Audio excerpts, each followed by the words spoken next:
அனைவருக்கும் வணக்கம். சமீபத்தில் உச்சநீதிமன்றம் ஒரு தீர்ப்பை கொடுத்தாங்க. அந்த தீர்ப்பு தமிழ்நாட்டுக்கே பேரதிர்ச்சியாக இருந்துச்சு. என்னென்னா, தேனி மாவட்டம் ஸ்ரீவில்லிபுத்தூர் மேகமலை புலிகள் காப்பகம் இருக்குது. அந்த பகுதியில் இருக்க கிட்டத்தட்ட 96 கிராமங்களை உடனடியாக காலி பண்ணி ஆகணும். அப்படி தமிழக அரசோ தமிழக காவல்துறையோ காலி பண்ணலை அப்படின்னா துணை இராணுவ படையை வச்சு நாங்களே காலி பண்ணணும்னு சொல்லிட்டு உச்சநீதிமன்றம் இப்படி ஒரு தீர்ப்பை கொடுத்துருக்காங்க. பேரதிர்ச்சியாக இருக்குல்ல, பல பேர் அப்படி தான் பேரதிர்ச்சியாக இருக்குது. இல்லை, இன்னொரு விஷயம் என்னென்னா, எல்லோரும் நினச்சிட்டு இருக்காங்க, கேரளாவை சேர்ந்த ஒருத்தர் கென்னடின்னு ஒருத்தர், இவர் தான் பொதுநல வழக்கு தொடர்ந்தார். அந்த வழக்கின் அடிப்படையில் தான் உச்சநீதிமன்றம் இப்படிப்பட்ட தீர்ப்பை கொடுத்துருக்காங்கன்னு சொல்லிட்டு எல்லாருமே நினச்சாங்க. அது உண்மை கிடையாது. இதுக்கான காரணமே யாருன்னு பார்த்தீங்கன்னா, நம்ம தமிழக அரசு, இதுக்கு முன்னாடி ஆண்ட கட்சிகள் திமுக, அதிமுக, அந்த துறையில் பணியாற்றிய வனத்துறை மற்றும் வருவாய்த்துறை அதிகாரிகள் தான் காரணமே. இதை பற்றின தான் நம்ம முழுக்க பார்க்க போகிறோம். அதுக்கு முன்னாடி ஒரு பாட்டு ஒன்று பாடிடலாமா? கொடுத்ததெல்லாம் கொடுத்தார், அவர் யாருக்காக கொடுத்தார்? ஊருக்காக கொடுத்தார், இல்லை இந்த பாட்டு நல்லா தான் இருக்குது. எம்எல்ஏக்களுக்கு இலவசமாக வாகனங்கள் தரப்போகிறாங்க. சட்டமன்றத்தில் இப்போலாம் மக்கள் பிரச்சனையை பேசுகிறாங்களே இல்லையோ, புகழ் பாடுறது துதி பாடுறது தான் அதிகமாக இருக்குது. உண்மை என்னென்னா, இந்த மாதிரி பாட்டு பாடினார் இல்லையா, அவர் தன் வாழ்நாளில் சேர்த்து வச்ச பாதி சொத்தை மக்களுக்காக தான் கொடுத்தார்.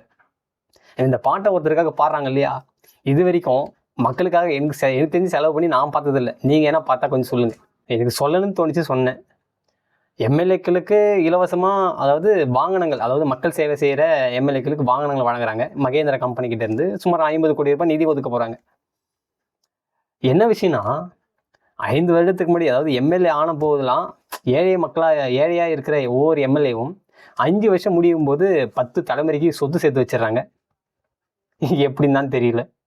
அப்படிதான் நம்ம பார்த்துட்டு வரோம். அதாவது ஒரு விஷயங்க, திமுக எம்எல்ஏக்களில் இப்போ இருக்க எம்எல்ஏக்களில் கிட்டத்தட்ட 93% பேர் கோடீஸ்வரர்கள். எப்படி கோடீஸ்வரர்கள்? அதே போல் அதிமுக எம்எல்ஏக்கள் 80க்கும் மேற்பட்ட சதவீதத்தினர் கோடீஸ்வரர்கள். அதாவது ஏழைகளாக யாரும் கிடையாது, இல்லை குறைஞ்சபட்சம் லட்சமாச்சு இருக்காங்க. அதாவது நான் சொல்கிறது கோடீஸ்வரர்கள். அதே போல் தாவேகா எம்எல்ஏக்கள் இருக்காங்க இல்லையா, 70% மேற்பட்டவர்கள் கோடீஸ்வரர்கள். பல கோடி சொத்து இருக்குது, ஆடம்பர கார்கள்லாம் இருக்குது. இவர்களுக்கு கார் கொடுத்தா வேணாம் நான் சொல்ல போகிறாங்க, ஏன்னா மக்கள் சேவை செய்கிறாங்க, செஞ்சுட்டு போட்டோம். ஏன்னா இவர்களுக்கு ஒரு மாத சம்பளம் 1,50,000 ரூபாய். அது மட்டும் இல்லாமல் ஒருவேளை 5 வருஷம் கழிச்சு தேர்தல் தோர்த்தாலோ இல்லை நிக்கல்னா கூட மாத பென்ஷனே மாதம் 30,000 ரூபாய் கொடுக்குறாங்க அவங்க வாழ்நாள் முழுவதும். ஒருவேளை அவங்க இறந்துட்டா அவங்க குடும்ப உறுப்பினர்களுக்கு, மனைவிக்கோ இல்லை பிள்ளைகளுக்கோ மாதம் 15,000 இல்லை 17,000 பென்ஷனாக கொடுக்குறாங்க. இவ்வளோ சலுகைகள் இருக்குது. அப்புறம் எதற்காக இந்த கார்கள் தெரியல. இப்போலாம் டெண்டர் விடும்போது கமிஷன் இல்லைன்னா, இப்போ எம்எல்ஏக்கள்லாம் பெரும்பாலான, எல்லாரையும் சொல்லலை, பெரும்பாலான டெண்டர் இருந்தால் கமிஷன் பேரில் தான் அவங்க இப்போலாம் நிறைய கிஃப்ட்லாம் வருதாமே. காரை கிஃப்டாக கொடுக்குறாங்களாம், ஃப்ளாட்டு கிஃப்டாக வருதான், வீடுகள்லாம் கிஃப்டாக வருதான். அப்படிலாம் வரும்போது எதற்காக இந்த கார்கள் அப்படின்னு சொல்லிட்டு கேட்கறது அந்த சீமானவர்கள் அதான் சொன்னார்.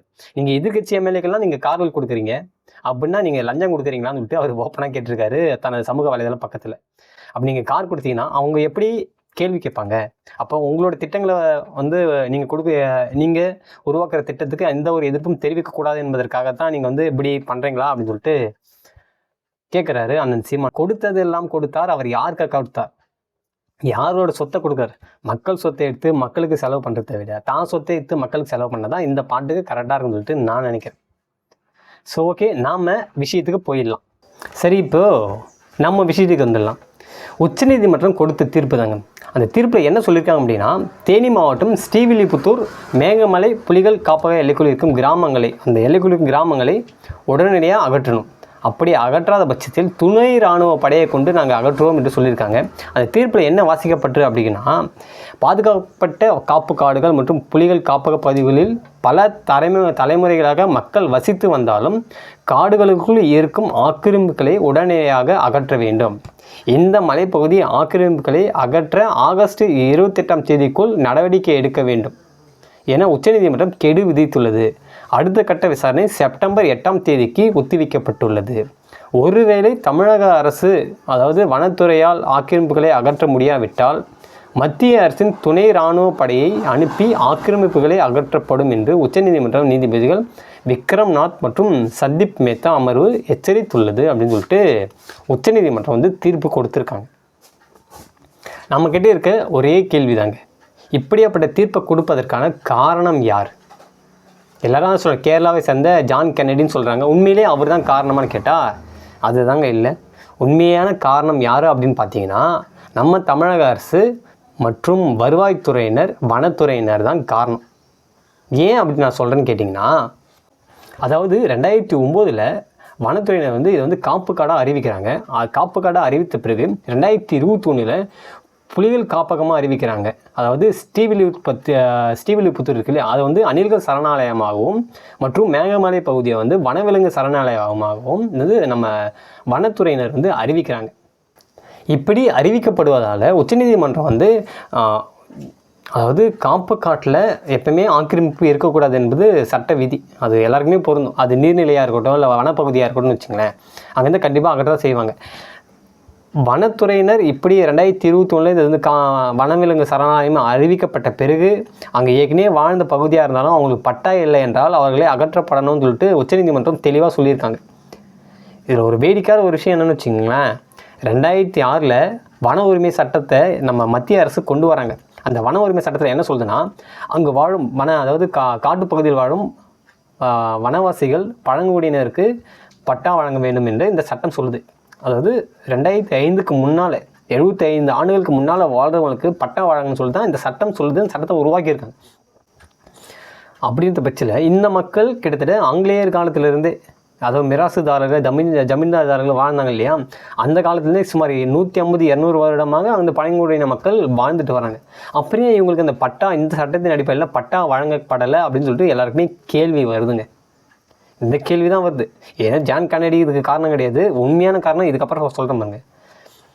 மத்திய அரசோட குழு ஒன்று தமிழக அரசு வருது. இந்த பகுதியில் வாழ்கிறவங்களுக்கு, அதாவது 2025 வந்து ஆய்வு மேற்கொள்கிறாங்க. அந்த 2025, 2026 கிட்டத்தட்ட ஒரு வருடம் வந்து ஆய்வு மேற்கொள்கிறாங்க. இந்த பகுதியில் வாழ்கிற மக்களுக்கு பட்டா வழங்க தொடர்பாக ஆய்வு மேற்கொள்ளும்போது இங்கே இருக்க வனத்துறை அதிகாரிகளோ அல்லது வருவாய்த்துறையினரோ அவர்களுக்கு தேவையான ஆவணங்களை இவர்கள் தரவில்லை. தீர்ப்பு வந்து 2008 இந்த சட்டம் அமலுக்கு வந்துடுது. கிட்டத்தட்ட 15 வருடமாக இந்த மக்கள் போராடிட்டு வராங்க, எங்களுக்கு பட்டா கொடுங்கன்னு சொல்லிட்டு. எல்லாருமே முக்கியமாக, அதாவது புறம்போக்கு இருந்தால் கூட இப்போலாம் எல்லாம் தெளிவாக இருக்காங்க, நாகரிகம் வளர்ந்துச்சு, பட்டா வாங்கினா தான் எல்லாம் ஆக்கிரமிப்பு சொல்லி இடிச்சுட்டு போயிட்டாங்க, எல்லாருக்குமே தெரியும். இருந்தாலும் கிட்டத்தட்ட 15 வருடமாக இந்த மக்கள் போராடிட்டு வராங்க. இதுக்கு முன்னாடி ஆண்ட அரசுகள் திமுக அதிமுகவும் இதுக்கு காதிலே போட்டுக்கல, கண்டுக்கவும் இல்லை. இதுதாங்க மெயின் காரணமே. இவர்களுக்கு தேவையான ஆவணங்களை தயார் செய்து தரவில்லை. யார்? இந்த அரசுகள் தான். அப்படி ஆவணங்களை தயார் செய்து கொடுத்திருந்தால் இவர்களுக்கு எப்போவோ பட்டா வாங்கியிருப்பாங்க அந்த இடத்துக்கு. ஏன்னா வன உரிமை சட்டம் அதுதான் சொல்லுது. இன்னொரு விஷயங்க, எல்லாருமே யோசிப்பீங்க, இந்த காட்டுப்பகுதியில் தானே அவர்கள் வீடு கட்டியிருக்காங்க, இவங்க நான் கீழே இறங்கி வரலாம்ல, மற்ற பகுதிகளுக்கு வரலாம்ல, வறண்ட பூமிக்கு வரலாம்ல அப்படி சொன்னால் ஒரு விஷயம் யோசிச்சு பாருங்கள். அந்த வனப்பகுதி வந்து கிட்டத்தட்ட 2,60,000 ஏக்கர் சதுர பரப்பளவு. 2,60,000 ஏக்கர். அதில் இந்த மக்கள் வாழ்கிற பகுதி பார்த்திங்கன்னா கிட்டத்தட்ட 12,000 ஏக்கர் தான் இந்த மக்கள் வாழ்கிறாங்க. மீதி 2,50,000 ஏக்கர் வனப்பகுதி பாதுகாப்பாக தான் இருக்குது. ஆனால் என்னென்னா அந்த பாதை வந்து வனத்துக்கு அந்த பகுதி குறுக்கால போகுது, அந்த ஹைவே வந்து குறுக்கால போகுது. அதுதான் இங்கே இடைஞ்சலாக இருக்குது.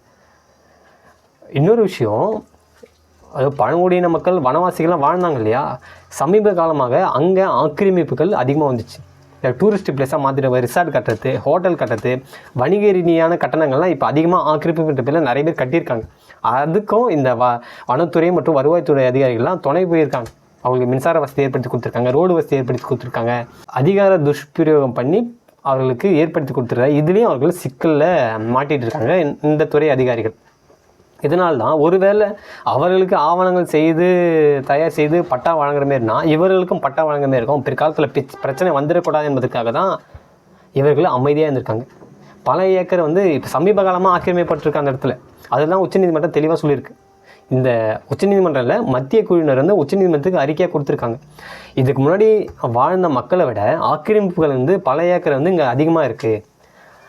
பழங்குடியினத்தை விட மற்ற சமுதாயத்தினர் வந்து புதிதாக வந்து ஆக்கிரமிச்சிருக்காங்க. ஸோ இதனால தான் உச்சநீதிமன்றம் வந்து இவ்வளோ தெளிவான அழுத்தம் திருத்தமான தீர்ப்பு கொடுத்துருக்காங்க. தீர்ப்பு கொடுக்காத காரணம் யாருன்னு பார்த்தீங்கன்னா இந்த தமிழக அரசு. தமிழக அரசு மெத்தன போக்கால் செயல்பட்ட ஒரு அரசு. இந்த அதிகாரிகளை வச்சு ஒன்றுமே பண்ண முடியாதுன்றது இதுவும் ஒரு காரணம். இவங்கக்கிட்ட 5000 லஞ்சம் கொடுத்தோம்னு வச்சுக்கலாம், ஆவணங்கள் சரியாக இருந்தும் 5000 லஞ்சம் கொடுத்தா கூட அன்றைக்கி செய்ய மாட்டாங்க, அதை 1 மாதம் கழிச்சு தான் செய்வாங்க. இந்த இடத்துக்கு ஆவணங்களே இல்லை.